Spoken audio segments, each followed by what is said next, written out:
Assalamualaikum warahmatullahi wabarakatuh. Sampurasun, Bapak dan Ibu yang saya hormati, izinkan saya yang pertama saya ucapkan selamat atas kehadirannya, kedatangannya adalah para nasabah prioritas. Karena yang lain hampir tiap hari ketemu dan hampir tiap hari saya sampaikan yang terhormat. Kalau yang terhormat yang lain, terhormatnya itu tergantung bulanan. Kalau potongan BJB-nya makin meningkat, maka rasa terhormatnya tidak bermakna. Tapi kalau nasabah prioritas, tanpa ucapan terhormat tiap bulan pun dia sudah terhormat. Karena uangnya tersimpan tidak seperti kita. Saya tadi mendengarkan pidato Pak Dirut. Saya tadinya mau tepuk tangannya keras. Suku bunga pinjaman konsumen, namanya? Iya, suku bunga pinjaman untuk ASN turun dari 12%, saya dengerin ke 11.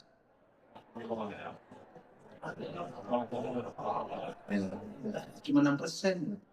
0,6%. Jadi kalau ngomongin turun kalau sedikit mah kagum. Ngomongin turun itu begini. Dari 12% ke 10% itu turun. Kalau dari 12% ke 11% ke 10,6 ke 10,9 ke 11,9 itu bukan turun, itu namanya geser.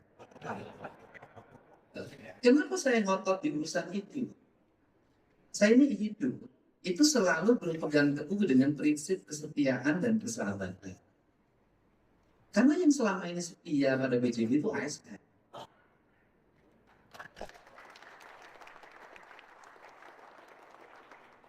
Dan ASN itu nggak pernah berkhianat sama BJB. Kenapa? Orang dipotong langsung. Nah, jangan yang setia itu dikasih beban bunga yang tinggi. Sedangkan yang mencurangi bebas dari pinjaman. Ini yang harus dievaluasi dan dikaji. Untuk apa? Agar BJB diceritakan manis oleh para ASN. Dan itu bagian dari marketing. Karena marketing yang sejati itu bukan memperbanyak orang cantik nongol di media sosial. Bukan memperbanyak orang-orang yang berok pendek, gambar-gambar artis di papan-papan reklame. Marketing yang sesungguhnya adalah orang menikmati produk dan menceritakan secara alami. Itu prinsip. Untuk itu, maka kepercayaan BJB harus tumbuh. Harus menjadi doa. Maka doa yang paling utama adalah doa dari para ASN yang dari mulai ditempatkan sampai dia selesai jabatan, SK-nya nggak pernah dia pegang sampai meninggal. Dan bukan hanya ASN, Gubernur Jawa Barat. Sejak jadi wakil bupati, jadi bupati 2 periode, jadi anggota DPR RI, sampai jadi gubernur, SK-nya tetap di BJB. Bunganya sama dengan yang lain, 12%. Sama bunganya, nggak ada toleransi. Nah, pertanyaannya adalah, kenapa sama yang setia-setia BJB nggak pernah toleransi? Kenapa sama yang pinjam gede selalu dikasih toleransi? Ini kan nggak boleh. Sama yang setia nggak ada toleransi sampai pensiun, sama yang pinjam ratusan miliar, kemudian tidak bayar, macet toleran. Mari kita balik manajemennya. Sama yang jahat, sama pengkhianat, kita tidak ada toleransi. Sama yang baik, kita toleran. Ini cara. Untuk itu apa yang diinginkan? Coba BJB bikin analisis tentang pinjaman ASN. Ketika dia menjelang pensiun, bisa nggak sih suku bunganya diturunin agak jauh? Dia pinjam misalnya selama jadi ASN 30 tahun jadi ASN. Itu peminjam setia dan tidak pernah 1 bulan pun tidak bayar. Nah ketika menjelang pensiun misalnya 3 tahun, 4 tahun, bisa nggak suku bunganya diturunkan? Hitung-hitung bentuk apresiasi. Kenapa? Karena pendapatan dia akan semakin menurun dan dia harus mempersiapkan diri menghadapi masa pensiun. Ini yang menjadi analisis utama. Yang kedua adalah tidak ada keberhasilan sebuah perusahaan tanpa kesejahteraan pegawai. Apa yang menjadi problem dalam sistem pengupahan kita? Yang menjadi problem sistem pengupahan kita itu adalah disparitas. Apa itu? Jenjang struktural seringkali terlalu gede gajinya dibanding orang lapangan. Ini problem Indonesia. Sehingga orang tidak tertarik menjadi orang lapangan. Marketing, orang yang kehujanan, kepanasan, nggak tertarik. Lebih kenceng mengejar jenjang struktural. Kenapa? Pekerjaannya ringan, gajinya gede. Apa efek dari ini? Efek dari ini adalah produktivitas publik Indonesia menurun. Baik di birokrasi maupun non-birokrasi. Sehingga apa yang harus dilakukan BJB? Kalau BJB ingin menjadi bank modern, maka disparitasnya hilangkan. Berani memangkas gaji para pejabat BJB diturunkan, kemudian ditaikkan mereka yang bekerja loyal berdasarkan produksi. Itu cakap.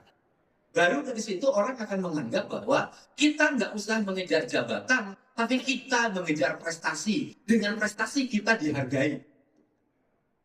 Nah, coba bikin skema itu. Mereka yang berprestasi, mereka yang dihargai. Maka tidak bisa ada tunjangan yang flat semua dapat. Tidak bisa.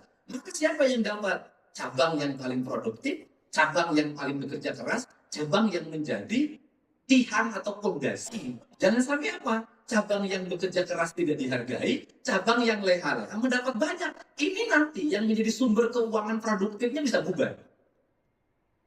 Ini cara kerja.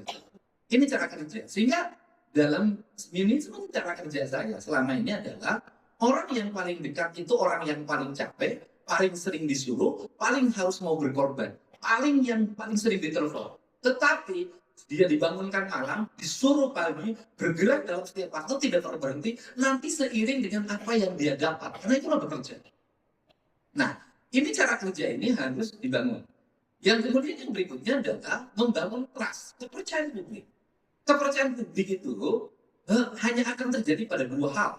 1, memberikan hadiah terhadap mereka yang berprestasi, memberikan hukuman terhadap mereka yang melanggar. Salah satu kelemahan BJB beberapa tahun ke belakang itu adalah lemah dalam memberikan hukum.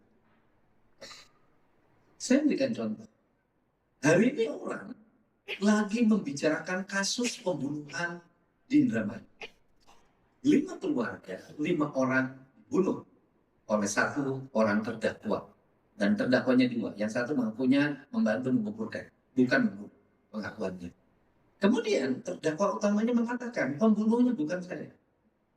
Pembunuhnya Aman Yani. Saya ini orang yang penasaran. Siapa Aman Yani? Saya cari. Ternyata Aman Yani itu adalah mantan pegawai BJB di kantor cabang Sumber yang bermasalah. Kredit macet 24 miliar. Tapi dia dan keluarganya mendapat transfer uang 500 juta dari nasabah. Dan BJB tidak memberikan hukuman. Dipidanakan tidak. Hanya diberhentikan tetapi mendapat dana pensiun. Uang pensiunnya sekitar 400 juta. Kemudian dana pensiun itu ternyata sekarang bukan dicairkan oleh Aman Yani. Karena Aman Yani hilang. Tapi dicairkan oleh Ririn melalui kuasa hukumnya. Di mana dimungkinkan tanda tangan kuasa hukumnya dibuat oleh Ririn sendiri. Pertanyaannya adalah, andai kata dulu BJB menghukum Aman Yani dengan pidana korupsi atau penyimpangan pengelolaan uang perbankan, Aman Yani mungkin masih ada. Tapi karena BJB diberikan hukuman, Aman Yani nggak tahu ada, nggak tahu tiada. Yang jelas uangnya diambil, orangnya tidak. Inilah yang disebut dengan berpikir dan bertindak harus sesuai dengan aspek yang bersifat normal. Kenapa? Karena sebuah pelanggaran norma, kita nggak tahu hukum apa besok yang akan dialami. Makanya orang harus berpijak pada sunatullah. Tidak boleh dia melanggar sunatullah. Kenapa? Karena besok ada peristiwa yang bisa jadi oleh kita dianggap sepele, tetapi kemudian itu terjadi. Dari kesalahan BJB tidak berikan hukuman pada orang yang bersalah, berakibat apa? Orang yang bersalahnya tidak ada, dan ada kasus pembunuhan berikut. Kita orang perbankan tidak akan membayangkan ini. Tetapi alam selalu memberikan hukuman dalam bentuk fenomena kebijakan. Untuk itu maka BJB, saya katakan manajemennya harus bersifat tegas bagi para pegawai yang melakukan pelanggaran pengelolaan mismanagement, baik disengaja maupun tidak disengaja. Untuk apa? Untuk membangun trust. Dan itu yang pertama. Yang ketiga, biaya operasional BJB, hal-hal yang tidak penting semestinya dipangkas total dan dikembalikan menjadi modal produksi. Dalam ilmu saya adalah, kalau dulu pernah berkasus 420 miliar digunakan untuk dana iklan, kalau 450 miliar itu hanya iklannya hanya 20 miliar, 430 kembali menjadi modal kerja, maka bunga yang diterima oleh kan bisa nurun. Ditambah lagi komponen yang lain. Maka saya minta BJB efisien. Seluruh uang-uang yang tidak penting itu kemudian digunakan untuk apa? Untuk kembali menjadi modal kerja dan agar tidak banyak uang yang mahal yang disimpan di BJB, di mana menembus kemahalannya dengan meningkatkan bunga terhadap pegawai, yang pegawai itu pegawai kecil. Tidak semua ASN itu adalah eselon 2 dengan tukin yang tinggi. Mereka ada tukang sapu, mereka ada office boy, mereka ada penjaga sekolah, mereka ada masyarakat pegawai biasa dengan gaji yang sangat rendah. Nah, dari sisi pembangunan, saya akan menghitung begini, dana CSR. Maka dana CSR itu dalam kerangka berpikir saya, itu sudah menjadi komponen pembangunan. Jadi, tidak usah misalnya bunganya, keuntungannya masuk ke kas daerah, nggak ada masalah. Di dana CSR ini saya sudah bisa menghitung itu sebagai komponen pembangunan daerah. Bangun rumah rakyat miskin yang harusnya di APBD kan, cukup dengan CSR BJB, maka komponen itu bisa saling mengisi. Nah, maka pemerintah itu kalau sudah punya bank yang kuat, sebenarnya bisa menjadi simbiosis mutualisme dalam menggerakkan ekonomi. Karena apa? Ekonomi akan tumbuh manakala semua orang uang bergerak.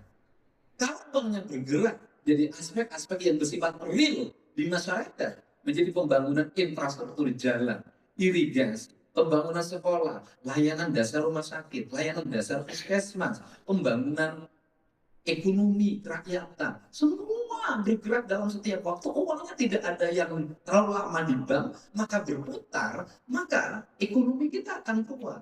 Kemudian akan mengalami pertumbuhan yang baik, fiskalnya akan terjaga. Kalau fiskalnya terjaga, maka moneternya akan terjaga. Kalau moneternya terjaga, kemudian semua rakyat berproduksi, kemudian semua barang itu beredar dari dalam negeri, diproduksi dalam negeri, tidak orang berorientasi pada impor, maka nilai tukar rupiah akan kuat.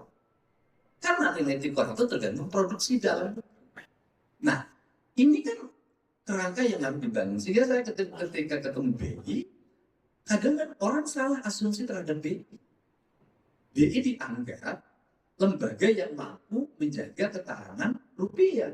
Menurut saya tidak. Bukan hanya di BI, BI itu penjaga gawang. Ketahanan rupiah tergantung pada siklus seluruh pemain yang ada di lapangan itu. Kalau backnya kuat, gelandangnya kuat, kemudian juga penyerangnya kuat, dan tidak kebobolan, maka kita akan kuat. Kalau semua orang satu sama lain saling menyalahkan, maka ini tidak akan kuat. Nah, ini kan kerangka ini yang harus menjadi bahan orientasi kita. Sehingga maka kreditnya harus produktif. Karena kreditnya harus produktif, yang memiliki daya dukung. Kenapa kredit buat ASN, walaupun ngomongnya buat modal segala macam produktif? Karena ASN itu pinjam duit untuk dua. Saya tahu itu. Satu untuk bangun rumah, dua untuk sekolah anak, atau beli mobil. Tiga.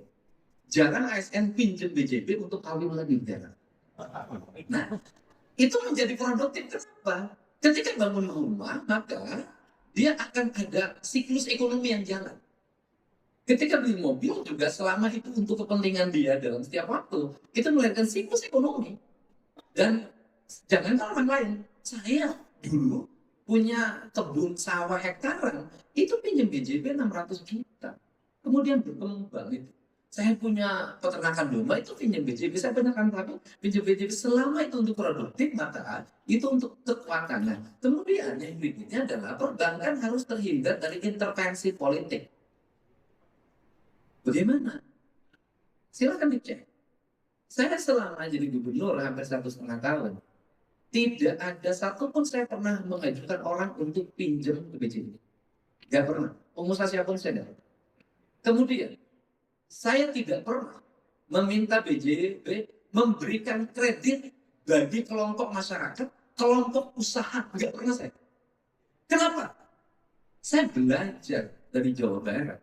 Berulang-ulang Jawa Barat membuat program ekonomi kerakyatan menggunakan BJB sebagai pemberi pinjaman.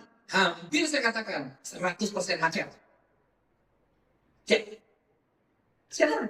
Mau kelompok pertanian, kelompok peternakan, kelompok ekonomi kreatif, semuanya uang pinjaman BJB macet.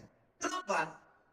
Bank kalau menggunakan pendekatan politik untuk menggunakan bank sebagai peminjam, dijamin macet. Kenapa?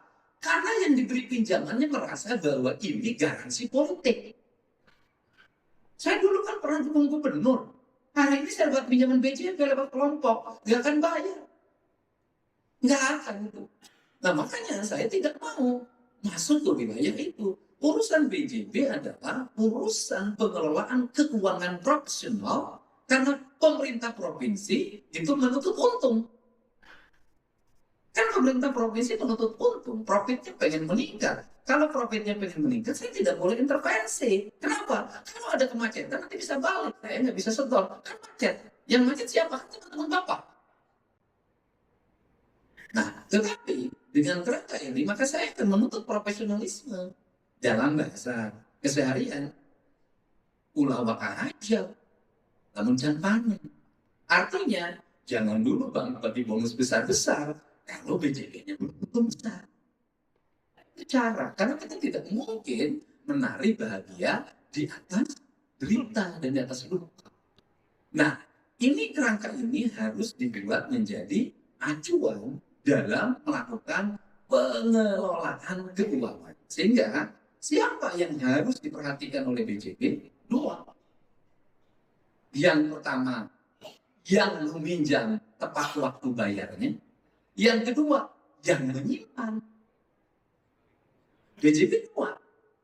Bagaimana hukumnya kalau BJB ingin dicintai oleh nasabah? Sama yang nyimpan, kasih bunga besar. Sama yang pinjam, kasih bunga kecil. Udah BJB jadi dolar. Nah gimana? Harus ngambil di antara keseimbangan itu pada titik mana kita bisa menjadi bank kompetitif. Kan kita nggak boleh juga kita merasa punya jaringan hanya pegawai, kemudian kita sudah merasa di situ tidur pun dapat untung. Karena bagi saya kalau BJB itu gampang, bisa sekolah perbankan tinggi-tinggi. Kenapa? Duitnya udah disimpan oleh Pemda, dipinjamnya oleh ASN. Nah, di sekolah perbankan nggak usah pakai fit and properties OJK, bisa untung asal jujur. Itu tepuk tangan ya. Asal jujur. Kamu ini juga jadi BJB bisa Pak. Loh, duitnya sudah ada, peminjamnya sudah ada, yang pinjamnya tidak pernah macet. Kenapa dipotong gaji? Saya juga bisa. Nah, tapi kalau BJB masih konvensional itu nggak rubah-rubah, manajemen IT-nya tidak diperbaiki, orang tidak gagah kalau belanja pakai ATM BJB. Kan sekarang masih kalau pakai ATM BJB masih belum pede. Kenapa? Takut ketika digesek, mohon maaf Pak, cuma bisa 5 juta. Tetap aja pakai bank sebelah. Saya yakin pegawai BJB di sakunya bukan hanya ATM BJB, taruhan saya. Saya yakin pegawai BJB di sakunya ATM-nya bukan hanya BJB. Ya kan? Ini buat apa? Ini mah terima gaji, Pak. Yang satu lagi itu buat belanja. Bayangin, Pak. Artinya ATM Bapak tidak bergerak. Tidak gesek, uangnya tidak muter. Kenapa? Nggak gengsi. Gimana caranya sekarang menciptakan kartu ATM ketika orang memegang, itu merasa bangga bahwa ini ATM yang terbaik di dunia adalah ATM BJB. Ketika ke luar negeri, gesek BJB. Negeri mana? Negeri kalian, negeri itu. Karena ini memacu, Pak. Ini manajemen, Pak. Gengsi. Tampilan penting, Pak. Itu loh. So, berani taruhan. Saya berani buka dompet sekda sebagai komisaris. Pasti kalau belanja digesek bukan BJB. Oh benar. Asal kayak begitu dengan anu platinum dulu. Ya, jadi itu penting, Pak. Ini penting. Nah, gimana? Bagaimanapun branding itu penting. Orang packaging tidak dianggap penting, ya akhirnya penting. Orang belanja di satu toko itu gara-gara pulang bawa kantong. Belanja nih. Padahal isinya cuma 200 ribuan belanjanya kantongnya. Karena orang Indonesia itu pemuja resi.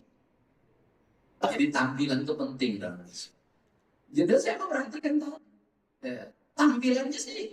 Kita ini bupati dulu gagal-gagal. Tapi kalau urusan duit, nasabah prioritas. Nasabah prioritas, akhirnya biasa-biasa aja, seperhatiin biasa aja. Memang orang kaya itu tidak pernah menampakkan diri. Biasa aja. Nah orang kaya saya aja duitnya pas-pasan, dilihat-lihatin, pakai jas. Nah ini aja yang saya sampaikan, ini semangat bagi kita dan saya yakin seiring dengan waktu BJB akan terus mengalami perkembangan teknologi informasinya, teknologi di perbankannya, kemudian akan mengalami perbaikan layanannya, akan mengalami penurunan bunga pinjamannya, akan mengalami peningkatan bunga simpanannya. Dan di situ BJB akan menjadi bank kompetitif dan kemudian BJB orang nanti bangga dengan BJB. Bangga belanja, bangga nyimpan, bangga pinjam. Karena kan bank itu harus ada yang pinjam. Jadi jangan suka meledek sama yang pinjam. Jangan suka meledek. Bank tidak ada yang pinjam, mati. Jadi untuk itu, negeri ini memerlukan orang yang suka maju. Karena maju itu memutarkan ekonomi. Ya alhamdulillah. Jadi itu saja. Saya ucapkan terima kasih. Semoga bank ini semakin berkembang. Walaupun BJB itu kalimat bantu nggak cocok di Jawa Barat. Di Jawa Barat itu cocoknya Kang. Bang itu cocoknya di Jakarta itu. Jadi itu saja. Pak Ketua, ada simpanan di BJB? Ada. Ada pinjaman? Oh tidak ada. Pak Ketua mantu nginjem, kurang nginjem, Saya ucapkan terima kasih. Kalau Pak Wagub hidup Persib. Saya ucapkan terima kasih ya. Semoga malam hari ini menjadi malam yang membuat kita bahagia. Dan semoga BJB menjadi bank terdepan di Indonesia.